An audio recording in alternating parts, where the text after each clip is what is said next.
Komisi Nasional Anti Kekerasan Terhadap Perempuan atau yang biasa kita kenal dengan Komnas Perempuan memaparkan sebuah laporan bahwa jumlah kasus kekerasan terhadap perempuan sepanjang tahun 2020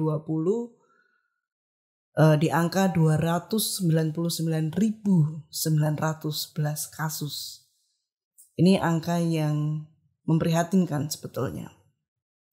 Nah, penanganan kasus kekerasan terhadap perempuan dan anak seringkali dilihat hanya sebagai sebuah kasus hukum yang ditangani seperti kasus hukum lainnya dan kurang dikaji secara mendalam apa yang menjadi akar masalah, penyebab, dan bagaimana mencari solusi komprehensif untuk mengurangi, mencegah, dan menangani kasus-kasus kekerasan supaya tidak terjadi kekerasan yang selanjutnya.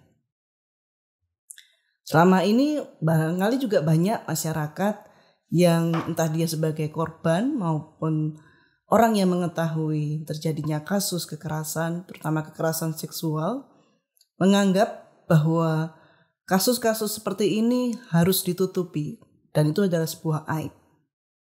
Lantas bagaimana seharusnya kita bersikap jika mengalami kekerasan seksual, pelecehan seksual, atau kita mengetahui ada kasus-kasus seperti itu?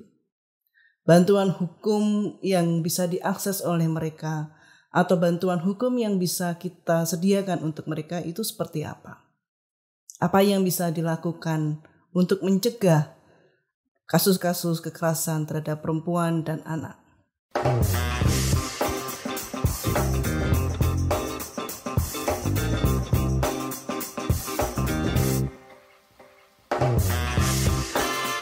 Community Development Bethesda Podcast. Sobat CD Bethesda, kembali bersama saya Dewi dalam Community Development Bethesda Podcast. Saat ini sudah hadir bersama kita Bapak Joni Nelson Simanjuntak atau yang biasa dipanggil dengan Bang Joni. Beliau adalah seorang advokat, aktivis HAM, dan komisioner Komnas HAM periode 2007 sampai 2012. Pak Joni ini adalah sosok yang banyak membantu penanganan kasus kekerasan terhadap perempuan dan anak yang terjadi di masyarakat. Apa kabar Bang Joni? Kabar baik, Dewi. Terima kasih sudah hadir. Terima kasih sama kami. Sobat CD Bethesda. Sobat CD Bethesda. Nah, kita mengenal Bang Joni ini sosok yang sangat concern dengan kasus-kasus untuk menangani kekerasan terhadap perempuan dan anak. Kalau boleh diceritakan nih Bang Joni, apa sih yang melatar belakangi atau yang mungkin ada peristiwa apa yang membuat Bang Joni kemudian memutuskan untuk benar-benar fokus di penanganan kasus kekerasan terhadap perempuan dan anak? Ya, selamat pagi Sobat CD Bethesda. Saya sebetulnya sejak mahasiswa ya digembleng untuk menghayati ideologi ataupun hal-hal yang ideal. Kami diajar, digembleng untuk menyatakan bahwa salah satu tugas dari kita sebagai warga gereja ialah menyatakan shalom di tengah-tengah masyarakat. Yaitu damai sejahtera daripada Allah Bapa, Putra, Roh Kudus kepada semua orang di tengah-tengah masyarakat. Nah, tugas itu adalah tugas mulia dan tugas berat dan itu harus dikaitkan dengan persoalan-persoalan ketidakadilan. Karena di dalam ketidakadilan itu tidak ada perdamaian. Hanya ada perdamaian kalau ada keadilan. Nah, karena itu saya melakukan apa yang saya hayati selama mahasiswa.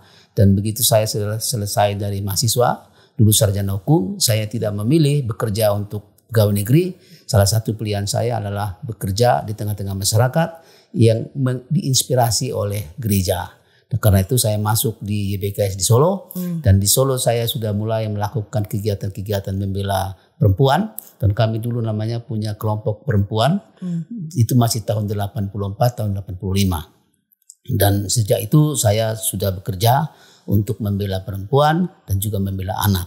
Dan di Solo saya pernah menjadi ketua Komisi Independen Perlindungan Perempuan dan Anak Surakarta. Itu diangkat resmi oleh daerah, oleh Wali Kota Surakarta, dan saya mendapat penghargaan dari situ juga.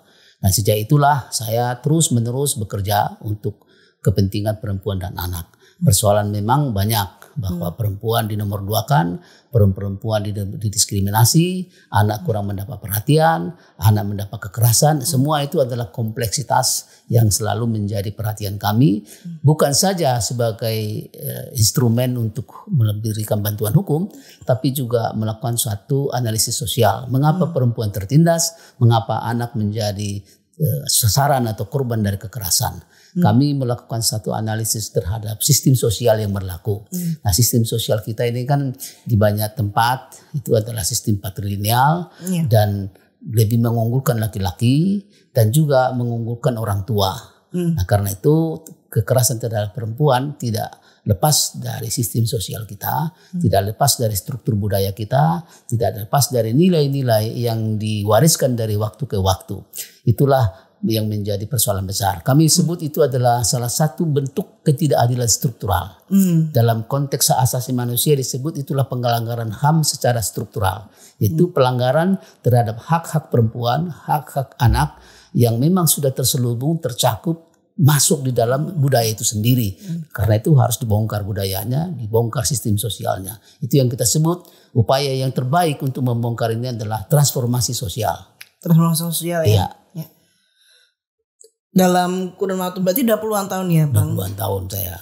Ada nggak kasus kekerasan yang ditangani oleh Bang Joni, kasus kekerasan baik itu entah perempuan atau anak yang betul-betul membekas di kehidupan Bang Joni? Ada banyak ya, karena saya menangani banyak kasus. Rata-rata memang kasus itu adalah mendapat perhatian yang sama. Nah, saya ambil contoh aja, ada kasus seorang janda ya yang tidak diberi tidak diberi nafkah oleh suaminya. Yang dalam konteks kami kan itu kekerasan. Itu adalah mengabaikan hak tanggung jawab dari laki-laki terhadap perempuan. Nah, kita mengajukan satu persoalan misalnya gugat cerai ya. Tapi kemudian gugat cerai itu kan kita harus meminta bahwa si laki-laki bertanggung jawab atas nafkah si perempuan. Tapi nafkah si perempuan itu tidak bisa diberikan oleh karena laki-laki itu super ya. Dan itu yang selalu menjadi masalah bagi kita. Jadi itu antara lain ya. Kasus anak juga banyak. Kalau di Solo itu kan begitu banyak kasus anak yang memang ditelantarkan oleh orang tua. Tapi penanganan kasus anak yang ditelantarkan orang tua, baik karena orang tuanya tidak mampu maupun karena orang tuanya bekerja di banyak tempat, itu tidak bisa kita selesaikan dengan hanya melihat dari hak anak itu sendiri.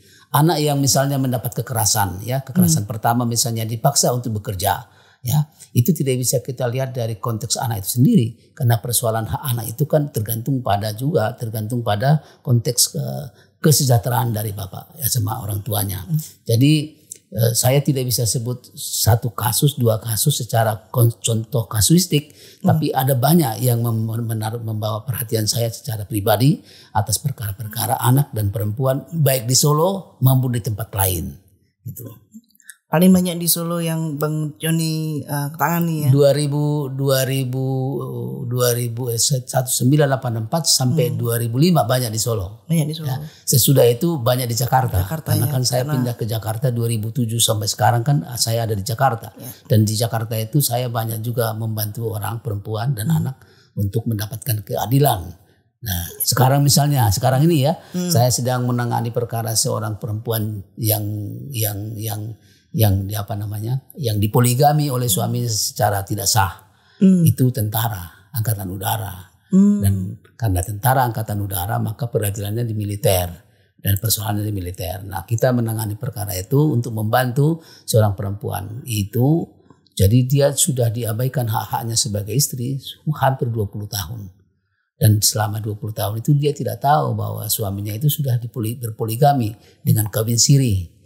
Ya. Tetapi kemudian yang terdaftar di dalam kepegawaian di tentara masih si perempuan ini. Perempuan ini bukan orang biasa, dia intelektual, dia dokter. Dan tetapi dia tidak punya kemampuan untuk membela haknya sendiri kecuali dia dibantu. Nah, saya membantu itu sekarang ini. Nah, di lain tempat juga saya juga membela seorang perempuan janda di Kalimantan Timur sana, di Balikpapan. Jadi jauh sekali itu ya. Itu juga seorang perempuan yang ditinggal suaminya, tapi kemudian oleh keluarga dari suaminya ini itu mengabaikan hak-hak dari perempuan ini karena perempuan ini tidak punya anak. Sedangkan suaminya itu kawin tapi terkawin siri dengan perempuan lain. Nah, dari segi hukum Islam ini tidak bisa diterima karena perempuan ini harusnya punya hak gonogini dibagi dua. Tapi sampai sekarang dia tidak mendapat haknya itu dan sangat menderita dia. Tidak punya pendapatan, ditinggal suami, sedangkan semua harta suaminya diambil oleh keluarga dari suami, dibagi kepada orang yang istrinya yang kedua yang kawin siri. Nah, dan masih banyak yang lain-lain ya. Di Jakarta sana, waduh, pada banyak lah. Berarti artinya kan ragam kekerasan yang ditangani oleh Bang Joni itu atau yang dialami oleh klien-kliennya Bang Joni itu beragam-ragam ya. Beragam. Salah satu contoh lagi ya di pendidikan gereja itu di Bali di sana. Di HKBP itu kan ada namanya pendidikan untuk kalangan perempuan ya. Jadi suster Protestan itu ada ya. Itu juga gurunya, dosennya yang melakukan. Dan saya langsung turun tangan ke sana dan kemudian saya minta hakim untuk memutus supaya itu diputus dengan hukuman yang berat. Dan memang dilaksanakan oleh hakim itu. Karena saya datang sendiri dan saya telepon sendiri, saya hadir di sana untuk membela kepentingan mereka. Dan saya minta sekolah itu menerapkan sistem perlindungan terhadap perempuan. Dan sekarang sudah dilaksanakan itu. Namanya pendidikan Bible Frau. Bible Frau. Jadi perempuan Injili, perempuan kalau di Protestan itu ada nama Bible Frau. Itu adalah perempuan yang suster yang dulu tidak menikah, sekarang mungkin sudah menikah untuk melayani di gereja. Nah, mereka ini kan perempuan-perempuan dari beberapa daerah dididik di situ. Nah, dosennya itu melakukan satu tindakan yang sangat merugikan hak asasi dari si perempuan itu, yaitu mereka dilecehkan kediriannya sebagai perempuan. Dan saya melakukan itu juga. Itu di kalangan agama ya. Di agama. Nah, di Solo juga ada. Jadi di Solo itu ada panti asuhan. Nah, itu saya kira Sukendri masih ada di Solo waktu itu. Itu satu panti asuhan yang memang melakukan satu tindakan kekerasan seksual kepada anak-anak ya, anak-anak yang masih muda-muda itu. Jadi dia itu adalah anak-anak yang dulu korban dari konflik Ambon. Dibawa ke Solo, diasuh, tapi kemudian mereka dilecehkan. Cara kerjanya si pemilik yayasan ini saya kira sangat menjijikan. Dan kami mengajukan laporan itu dan kemudian sekolah itu kami minta ditutup, panti asuhan itu ditutup dan pendetanya itu dipidana. Apa yang diceritakan atau disampaikan oleh Bang Joni ini menarik ya, karena tersirat bahwa masyarakat entah dia sebagai korban atau orang yang mengetahui terjadinya kekerasan terhadap perempuan dan anak ini sering silent, diam, memilih untuk diam, untuk tidak cerita. Kemudian yang kedua tadi soal terjadi juga di mana-mana di lembaga pendidikan, lembaga keagamaan. Bagaimana kita harus bersikap, Bang Joni? Ya, jadi begini, dalam pekerjaan saya, kami sudah mengetahui bahwa memang kekerasan terhadap anak dan perempuan itu bukanlah sebuah kasus hukum ansih. Ya, dia adalah kasus yang sifatnya soal hak asasi. Kalau kita bicara hak asasi manusia, itu adalah bicara soal keseluruhan keutuhan hidup manusia itu sendiri, kompleksitas dari keberadaan manusia itu sendiri. Dan kekerasan terhadap perempuan dan anak itu adalah merupakan persoalan yang ada dalam kompleksitas persoalan di dalam sistem sosial, dalam struktur sosial, dalam nilai-nilai yang hidup dalam masyarakat. Nah, karena itu menurut saya apa yang kita hadapi sekarang adalah bahwa tidak semua orang yang melihat adanya kekerasan seksual terhadap perempuan dan anak itu langsung spontan itu melakukan melakukan tanggung jawabnya, itu melaporkan. Banyak yang malah menutup-nutupi dan banyak yang lari dari tanggung jawab itu. Kenapa? Karena bagi mereka kekerasan seksual terhadap anak dan perempuan itu, terutama yang berkaitan dengan seks, itu adalah persoalan-persoalan domestik, persoalan kerumah tanggaan, persoalan di dalam diri sendiri, persoalan internal orang lain. Ya, itu bukan merupakan persoalan publik, itu persoalan kita bersama. Nah itu saya kira adalah turunan dari kebudayaan yang harmoni. Kan kita membutuhkan harmoni sosial, sehingga kita tidak mau ikut-ikut campur kepada persoalan yang dihadapi orang lain. Nah saya kira dalam masyarakat tradisional, harmoni sosial itu adalah bukan pilihan, memang itu dikondisikan begitu. Ya.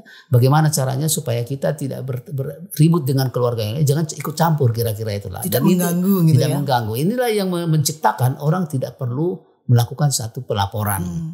Dan ini harus kita bongkar. Bukan berarti kalau ini kita bongkar, harmonisi tidak perlu. Itu sangat perlu. Tapi penafsiran, pemaknaan dari harmonis sosial itu harus dibedakan. Harmonis sosial itu adalah kalau ada kedamaian dan ada keadilan. Kalau tidak ada kedamaian, kalau ada ketidakadilan, tidak ada kedamaian. Jadi kalau kita memahami ada kedamaian kalau ada keadilan. Ada ketidakadilan pasti ada kericuhan. Kericuhan yang tertanam di dalam sistem sosial ataupun kericuhan yang terungkap ke publik. Nah saya kira itu salah satu persoalan besar di Republik ini, di masyarakat Indonesia, di semua suku-suku ya. Saya sudah berjalan dari barat sampai ke timur. Dari ujung Indonesia barat, Indonesia timur. Saya sudah keliling di situ semua. Memang itu persoalan besar. Yaitu di semua etis, semua itu etis, ya? Tidak hanya etis tertentu saja. Karena budaya itu adalah harmoni ya terutama.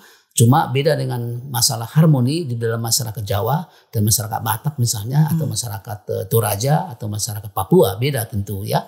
Tapi harmoni itu tidak mau mengganggu kehidupan orang lain, itu sudah merupakan asas yang berlaku umum di mana-mana ya. Dan itulah yang menghambat orang tidak mau ikut campur. Nah yang kedua saya kira adalah sistem hukum kita memang belum melindungi pelapor ketika itu. Ya, sebelum ada Undang-Undang 12 tahun 2022 ya, itu belum melindungi pelapor. TPKS itu ya. Sebelum ada undang-undang tentang itu, maka pelapor memang menjadi masalah. Ya, dia melapor malah dia bisa nanti bermasalah dengan orang yang dilapor. Apain kamu ikut-ikut campur? Belum lagi pihak kepolisian kita kan belum mengupayakan secara optimal agar pelapor ini menjadi terlindungi kan. Nah, kalau sekarang kan sudah. Dan saya kira titik perangkat kita yang lebih radikal adalah Undang-Undang 12 tahun 2022 itu yang memberikan satu perlindungan yang utuh kepada pelapor maupun kepada korban. Kalau sebelumnya kan undang-undang kita lemah. Jadi tindak pidana kekerasan seksual itu belum mendapatkan satu penegasan atau konfirmasi dari undang-undang kita. Tapi Undang-Undang 12 tahun 2022 itu sudah merupakan satu undang-undang yang bisa diharapkan bisa membongkar semua kekerasan seksual terhadap anak dan perempuan. Ya, berarti jaminan perlindungan terhadap korban dan pelapor ya, entah itu keluarga korban atau siapapun itu lebih terjamin di Undang-Undang TPKS ini ya. Ya. Nah kalau misalnya Bang yang melakukan itu, yang pelaku kekerasan itu adalah katakanlah orang penting, pejabat, itu efektif nggak? Ya, jadi begini, di masyarakat itu harus kita dorong tumbuh berkembang tokoh yang berani ya, yang berani berhadapan dengan siapapun. Ya, di era yang digital sekarang kan tidak terlalu masalah bagi kita, siapapun bisa memunculkan satu laporan secara digital di media sosial dan kemudian digayung sambut yang lain. Yang jadi masalah kita kan di daerah-daerah tertentu, misalnya di Alor kemarin waktu saya ke sana itu kan masih banyak orang yang enggan itu merekam lalu kemudian memunculkannya di media sosial karena penggunaan media sosial bagi mereka mungkin masih terlalu mahal ya, terlalu mewah dan kemudian ya kita dapat di WhatsApp segala itu. Nah, salah satu cara yang penting menurut saya ialah menghadirkan orang-orang yang berani menyatakan tanda-tanda harum itu dimanapun dalam keadaan apapun. Dan dia menggunakan media sosial untuk kemudian muncul ke publik. Karena sekarang kan apa yang muncul ke publik pada umumnya digayung sambut oleh banyak pihak. Ya, para netizen dan juga pemerintah kan banyak. Saya kira ini salah satu berkah dari perkembangan teknologi yang sekarang ini. Jadi kita tidak lagi bertumpu kepada orang person dengan melakukan pelaporan ke polisi ya, datang sendiri misalnya, karena itu juga memberatkan. Nah, tapi kalau dia sudah rekam itu keadaan, lalu kemudian dia mengkomplain atau mengajukannya di publik melalui media sosial, itu biasanya gayung bersambut. Tinggal kita sekarang nih, begitu ada tokoh-tokoh kita di daerah, nah jaringan kita di daerah itulah yang harus kita kembangkan supaya persoalan tentang kalau ada orang penting, orang yang berpengaruh, kemudian kalau dilawan oleh satu orang pelapor yang lemah, itu bisa kalah. Sekarang saya kira publik sudah menunggu pelaporan-pelaporan dari banyak pihak tentang kekerasan seksual terhadap anak. Dan banyak terjadi kan kasus yang di Alor misalnya ya, yang dilakukan oleh seorang aktivis majelis gereja itu kemudian muncul ke publik, dan saya langsung berbicara dengan semua orang. Kemudian ada penekanan kepada kepolisian, penekanan kepada institusi gereja, penekanan kepada tokoh-tokoh adat, dan kemudian itu diangkat menjadi persoalan yang persoalan hukum ya. Tapi kita kan sekali lagi tidak berhenti pada persoalan hukumnya. Karena kekerasan terhadap anak dan perempuan itu tidak kasus hukum ansih, tapi itu adalah kasus-kasus yang berkaitan dengan kebudayaan, sistem sosial, filsafat dan sebagainya gitu loh.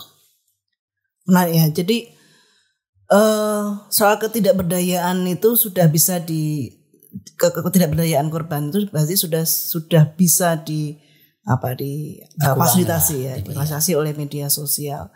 Nah sekarang dari sisi ekonomi Bang, mungkin ada banyak kasus yang korban itu tidak berani melapor karena merasa tidak siap secara ekonomi, secara mental, tidak sanggup membayar pengacara atau advokat, maka dia diam gitu. Nah, berdasarkan pengalaman Bang Joni, kalau ada klien atau yang korban kekerasan terus tidak mampu secara ekonomi ini, biasanya apa yang dilakukan oleh Bang Joni? Ya, kita biasanya kan berkolaborasi dengan orang-orang setempat, terutama kan masyarakat sipil setempat kan banyak ya. Kalau mereka tahu, lalu mereka kontak saya dan langsung saya turun tangan. Karena kita menangani perkara apapun tidak melihat mengenai apakah ada uangnya dulu atau tidak. Karena panggilan kita kan adalah membawa tanda-tanda Salom itu. Kita harus tahu dulu perkaranya, kita bertemu dengan korbannya, kita bicara, lalu kemudian kita rumuskan apa problemnya. Dan sesudah itulah baru kita bicara mengenai uang. Uang tidak menjadi pemicu utama untuk menangani atau tidak menangani. Tapi pemicu utama adalah hak asasi dan ketidakadilan itu. Dan saya kira kawan saya ada di banyak tempat. Ya, di banyak kabupaten, di banyak provinsi, dan mereka kalau saya minta bantuan selalu mau membantu. Tentu saja ada koridornya ya, bahwa fakta itu adalah yang benar-benar terjadi. Bahwa kemudian apakah dia tidak mampu, apakah dia mampu secara ekonomi, nanti dulu ya. Karena ekonomi itu tidak kita pakai sebagai satu ukuran untuk membantu atau tidak membantu. Tapi adalah perkaranya. Kalau perkaranya adalah perkara yang struktural tadi, yang sistematik itu tadi, maka kita harus mau tidak mau harus terjun dalam gelanggang itu langsung untuk membantu supaya perkaranya itu terungkap ke publik, ditangani secara baik oleh pihak aparat, tapi juga diusahakan tidak berulang. Nah, begitu. Nah, itu kalau saya ya, dan saya kira karena saya di Jakarta sekarang, saya punya lembaga juga namanya adalah AMOS, Advokasi Masyarakat Orang Semesta. Nah, advokasi masyarakat orang semesta ini digunakan untuk membantu siapapun dimanapun tanpa membedakan agama, ras, ideologi apapun, sehingga mereka punya akses langsung kepada saya. Jadi banyak warga yang langsung punya akses. Nah, misalnya saya menangani perkara di Lampung ya, di Lampung di daerah Tulang Bawang juga saya gunakan semua jaringan saya personal, saya kerahkan. Dan mereka bisa membantu. Bukan saya langsung membantu, tapi mereka membantu lalu saya monitor. Nah inilah perlunya yang saya bilang tadi. Kita harus menumbuh kembangkan tokoh-tokoh yang kritis, yang berani di daerah. Dengan demikian kita punya jaringan personal dengan banyak orang di daerah. Lalu kemudian begitu ada kasus, kita tidak perlu harus langsung, tapi hanya melalui WhatsApp, melalui Zoom, melalui WA dan sebagainya itu, kita sudah bisa mengendalikan sebuah pergerakan untuk membantu membela orang yang korban gitu loh. Itu yang saya lakukan sampai sekarang nih. Tadi berkah media sosial, berarti ini sekarang berkah jejaring. Ya, betul. Luar biasa. Betul. Nah, juga 5 tahun atau mungkin 10 tahun belakangan ya, yang paling banyak mencuat di media itu kekerasan seksual atau pelecehan seksual di kalangan pendidikan. Tadi Bang Joni sudah cerita ya pengalamannya, pendidikan, keagamaan, dan ini kan apa ya Bang, semacam kok ironis gitu. Indonesia mengaku sebagai masyarakat yang religius dan juga pendidikan itu sebetulnya tidak terlalu rendah gitu. Nah, ini fenomena apa sih Bang? Kalau banyak pelakunya itu justru tokoh pendidikan, tokoh agama yang dihormati.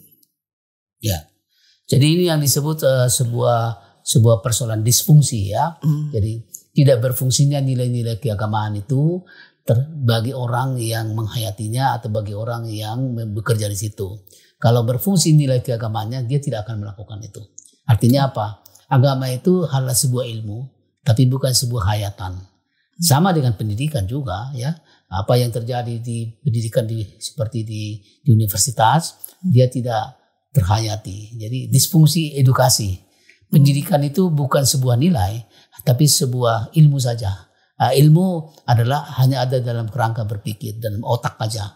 Otaknya bisa cerdas, bisa cerdik, bisa menganalisis, tapi hatinya tidak. Karena sebenarnya kan ilmu adalah nilai. Betul. Dan nilai itu bersarang bukan di pikiran doang, tapi di hati. Nah, karena kalau ilmu dipadukan antara hati dan pikiran, maka muncullah apa yang disebut kearifan. Ya, kearifan itu adalah berarti dia menata perilakunya dengan baik.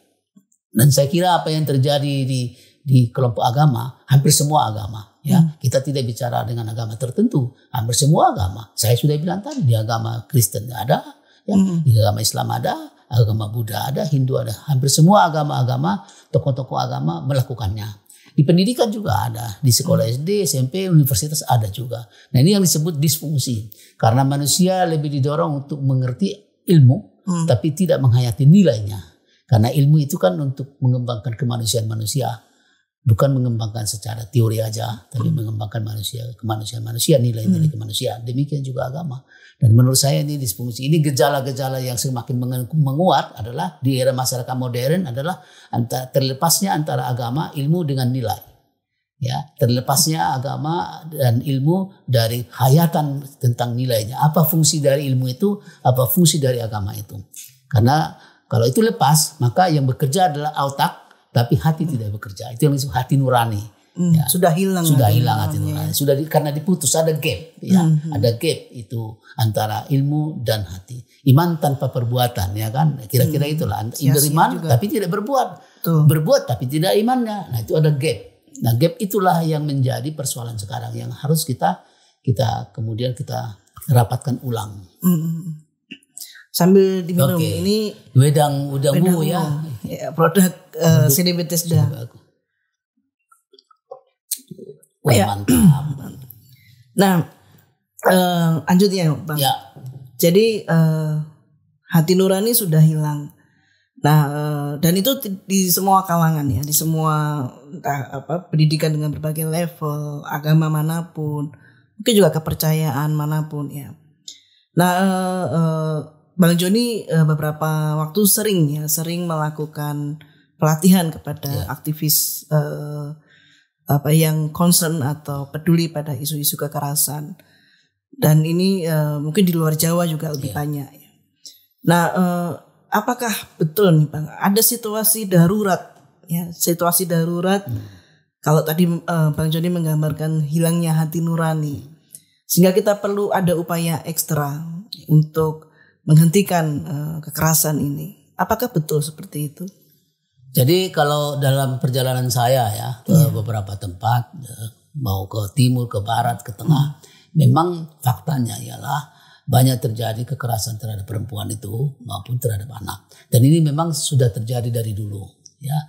Karena ini bagian dari sistem sosial yang salah, bagian dari struktur budaya yang keliru, dan ini sudah terjadi. Cuma kan pada akhir-akhir ini pengungkapannya ke publik lebih masif ya, karena kita punya media sosial. Kalau dulu sebetulnya misalnya kekerasan terhadap perempuan di masyarakat Batak, ya mau Karo, Simalungun, Toba, itu ada. Dari dulu ada, tapi dia tidak terungkap ke publik secara lokal atau secara nasional karena media masih terbatas. Dan kemudian juga sekarang ini karena ada media dan orang juga lebih mudah karena ada sipil jurnalis itu, jurnalis yang individu warga itu langsung menguploadnya di di media sosial, jadi bisa terungkap. Nah, suasana kedaruratan sekarang ini adalah penamaan kita. Tapi sebenarnya kejadiannya sudah dari dulu. Tapi sekarang kita sebut adalah keadaan darurat. Nah, persoalannya sekarang ini kan kedaruratan terhadap anak dan perempuan dalam bidang kekerasan seksual itu memang pelaku-pelakunya lebih masif, lebih terdidik. Nah, kalau dulu dimotivasi oleh keperkasaan seorang laki-laki atau keperkasaan seorang orang tua, keperkasaan karena budaya, sekarang tidak hanya itu aja, tapi juga karena pelampiasan birahi seksualnya yang salah ya, atau juga karena dia merasa orang hebat itu kan, dan sebagainya itu. Nah, jadi yang bergeser itu sebetulnya adalah pemberitaan. Itu satu. Kalau dulu kurang diberitakan, sekarang masif. Kita baca di koran sekarang, dibaca di media sosial sekarang ini, di mana-mana terjadi. Ada di Tangerang, ada di Lampung, ada di Medan, ada di Sulawesi, ada di mana-mana. Jadi kedaruratan itu ada. Jadi kita sekarang menyebut itu darurat karena memang keadaannya sudah semakin mengerikan. Perkaranya tidak lagi hanya sekedar kekerasan seksual, tapi juga eksploitasi kan.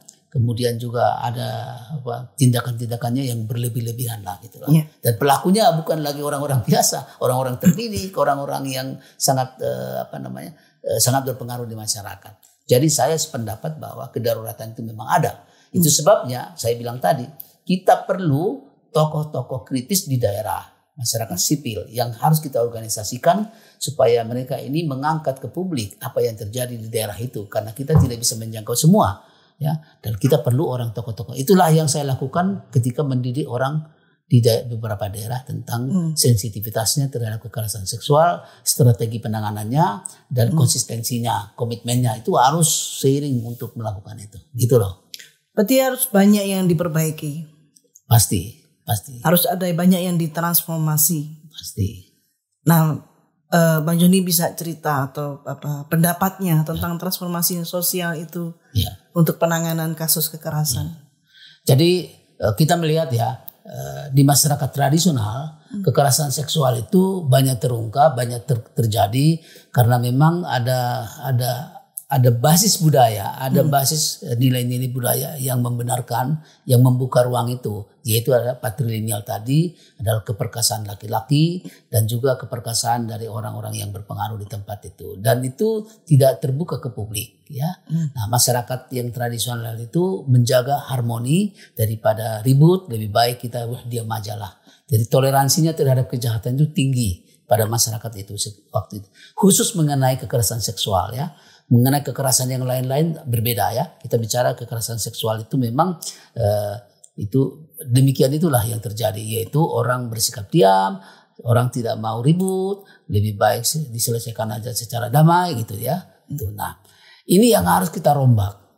Kita rombak dari masyarakat yang berlapis-lapis, yang hierarkis menjadi masyarakat yang egaliter. Itu yang namanya transformasi. Transformasi sosial itu adalah sebuah proses merubah sistem sosial, merubah struktur budaya menjadi budaya yang menghormati HAM, yang egaliter, yang sama, yang adil, yang damai, gitu loh. Nah, kalau di dalam masyarakat yang adil dan damai itu kan di situ ada penghormatan kepada perempuan dan non diskriminasi terhadap siapapun, penghormatan terhadap anak, keadilan ekonomi akan muncul. Itulah masyarakat damai, masyarakat adil dan damai. Kalau dalam bahasa saya, bahasa teologianya, Yerusalem baru. Jadi masyarakat yang masyarakat yang sistematiknya itu adalah feudalistik, masyarakat yang tradisional, yang berlapis-lapis, yang hierarkis menjadi masyarakat yang berdamai, yang adil, yang sejahtera, yang tidak ada diskriminasi, tidak ada kekerasan terhadap perempuan, adanya adalah dialog masyarakat yang bermusyawarah gitu. Masyarakat. Nah, dan bahasa teologi saya bilang adalah Yerusalem baru, yaitu daerah masyarakat yang memang di situ Tuhan hadir, di situ Tuhan menyatakan kebaikannya, di situ Tuhan menyatakan kedamaiannya melalui kita sebagai manusia. Nah, itu karena itu kita harus membongkar cara berpikir masyarakat sekarang ini yang melihat persoalannya jangan dari sudut kepentingan sesaat, tapi kepentingan jangka panjang, yaitu merubah masyarakat yang berlapis-lapis, yang feudalistik, yang sifatnya adalah tidak egaliter menjadi masyarakat yang egaliter, yang damai, yang ini. Membongkarnya itu yang susah ya, karena paradigmanya harus berbeda. Karena paradigmanya bukan saya untuk saya untuk kamu, kamu untuk saya. Gitu. Jadi saya kira persoalan ini bukan persoalan sederhana ya. Karena persoalan harus dimulai dari anak didik TK, kemudian juga menjadi dewasa. Jadi struktur berpikir yang harus ditradisikan berarti ya. Itu yang saya sebut budaya HAM. Budaya HAM. Budaya hak asasi manusia. Betul. Kalau prediksi Bang Joni dan untuk konteks Indonesia itu butuh waktu berapa tahun lagi? Ya memang sebenarnya inilah pekerjaan besar dari semua masyarakat sipil, NGO, ya, yaitu adalah merubah cara berpikir dari masyarakat tradisional menjadi masyarakat bukan masyarakat modern, tapi masyarakat yang egaliter, yang berbudaya HAM tadi ya. Nah, kalau masyarakat modern juga banyak terjadi kekerasan seksual seperti apa yang kita lihat di masyarakat Eropa sana, masyarakat ada juga kekerasan seksual, tapi beda konteksnya, beda persoalannya ya. Nah, jadi kita harus pekerjaan kita yang terutama ialah semua program-program pembangunan yang kita gerakan itu harus berdimensi merubah struktur berpikir masyarakat itu dari masyarakat yang tradisional menjadi masyarakat yang egaliter tadi. Nah, berapa lama itu? Tidak bisa ditentukan. Tapi kalau kita misalnya bekerja mulai dari sekarang ini ya, katakanlah mulai sosialisasi Undang-Undang 12 tahun 2022 itu, maka kita berharap bahwa satu generasi berikut bisa selesai barang ini. Ya, satu generasi berikut sudah terjadi masyarakat yang egaliter. Karena apa? Kita sekarang ini kan satu gagasan yang bagus yang kita kemukakan itu kan bisa dihayati banyak orang dalam tempo yang sesaat berdasarkan media sosial ya. Nah persoalannya gagasan yang bagus inilah yang harus dipelihara, dirawat. Dan itu tugasnya LSM. LSM sekarang ini atau masyarakat sipil sekarang ini tidak sekedar melakukan satu aktivitas di mana-mana, tapi aktivitas yang memang membongkar dan harus dirawat. Nah, seperti kami kemarin diskusi di Alor itu ya. Di Alor itu kalau kita melakukan seperti apa yang kita lakukan sekarang tidak akan ada hasilnya. Outputnya tidak akan ada. Outputnya akan terputus-putus. Tapi kalau kita sudah siapkan ada orangnya ya, kita siapkan fasilitasnya, kita siapkan jaringannya, kita siapkan kapasitasnya, maka orang-orang yang kita sebut ini tadi bisa menjadi berlanjut terus menerus satu generasi begitu. Berarti aktivitas yang bertransformatif ya. Iya betul. Pertanyaan terakhir Bang Joni, bisa lihat di kamera pesan untuk pesan untuk sobat CD Bethesda tentang apa yang tadi sudah disampaikan oleh Bang Joni. Oh, CD Bethesda, sobat CD Bethesda. Sobat CD Bethesda. Nah, sobat CD Bethesda ini ada di banyak tempat. Iya. Itu artinya Anda mempunyai ruang yang besar untuk melakukan transformasi sosial. Maka pertama-tama saya anjurkan untuk belajar tidak saja menjalankan aktivitas pembangunan, tapi belajarlah keadaan masyarakat setempat. Pelajarilah masyarakat setempat. Ilmu yang harus Anda kuasai ialah 3. 1, ilmu sosial. 2, ilmu antropologi. 3 adalah ilmu filsafat. Anda tidak memiliki bekal itu, maka apa yang kita bicarakan ini tidak jalan ya. Nah, jadi sekali lagi saya bilang, 1 adalah ilmu sosial, 2 ilmu antropologi, 3 filsafat, bahkan ada 1 lagi yang penting yaitu psikologi sosial. Saya sedang belajar psikologi sosial. Itu artinya adalah saya mau melihat mengenai gerak-gerik dari seorang tokoh dalam masyarakat yang tradisional begitu. Seperti apa? Karena psikologi sosial membekali kita untuk mengerti orang dalam gerakan-gerakannya dalam masyarakat. Ya. Motifnya kita bisa tahu gitu loh. Nah saya kira kawan-kawan di CD Bethesda harus menjadi orang cendekia, orang cerdas, orang yang berilmu, orang yang selalu membuka diri untuk belajar. Jadilah manusia pembelajar. Jangan berhenti hanya karena tahu A, tapi kemudian tidak mengerti B, tidak mengerti. Jadi manusia pembelajar. Saya selalu mengatakan dalam diri saya adalah manusia pembelajar. Manusia pembelajar itulah yang menebar kebaikan-kebaikan di masyarakat kini dan masa mendatang. Sobat Bethesda harus menebar kebaikan itu untuk transformasi sosial. Demikian Bu Dewi. Terima kasih sekali Bang Joni. Ini sangat menginspirasi ya yang disampaikan oleh Bang Joni. Nah kalau saya boleh menyimpulkan, manusia pembelajar yang mau mentransformasi sosial, mau menggerakkan segala potensi untuk ke arah kebaikan itu menjadi kata kunci bagaimana kita menangani, bagaimana kita juga mencegah kekerasan terhadap perempuan dan anak, atau mungkin juga untuk isu-isu yang lain. Ya, terima kasih Bang Joni. Sama-sama. Luar biasa. Mudah-mudahan selalu sehat, menjalankan aktivitasnya, melanjutkan perjuangannya di isu HAM. Ini sangat diperlukan. Mudah-mudahan kami juga belajar dari apa yang sudah dilakukan oleh Bang Joni. Sobat Sidi Bethesda, kita sudah banyak berdiskusi dan belajar dari Bang Joni tentang pencegahan dan penanganan kasus kekerasan terhadap perempuan dan anak di masyarakat. Transformasi masyarakat menjadi salah satu upaya progresif yang bisa dilakukan dalam pencegahan dan penanganan kasus KTPA.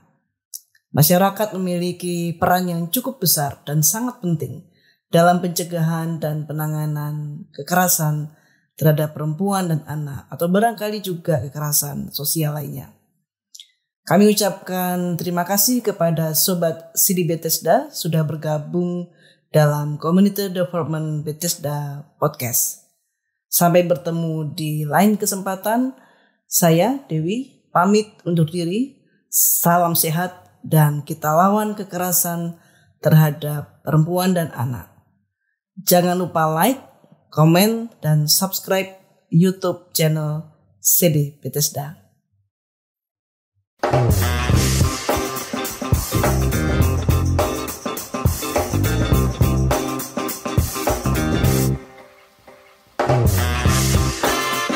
Community Development Bethesda Podcast.